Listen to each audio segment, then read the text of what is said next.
Finally, on this question, we're going to move on to a dot cross diagram. Now, it's called a dot cross diagram for a reason. One of the most common mistakes people make is that they fill in all of the electrons as either dots or crosses. However, the dots and crosses actually represent the way that the carbon and oxygen bond to each other and where those electrons are coming from. So whether they belong to the oxygen or whether they belong to the carbon. Now, I think it's probably easier to start with the carbon. Carbon has 4 electrons. So I'm going to do carbon with a cross here and a cross here. And if we follow the circle round, we'll put a cross here and a cross here. So just remember, follow that circle around and put your crosses there.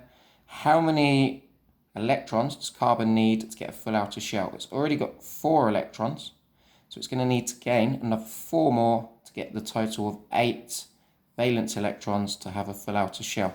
So 2 of those will come from this oxygen, and notice we're drawing this with a dot now. The reason we draw it with a dot and not a cross is to show that it comes from the oxygen. We can see that it's coming from the oxygen. Similarly, exactly the same for this oxygen. I'm going to draw 2 dots here. Okay, so we've already got, that's 1 mark. We've got 1 mark now because we have shown the bonding electrons in carbon dioxide. However, we've not secured our second mark.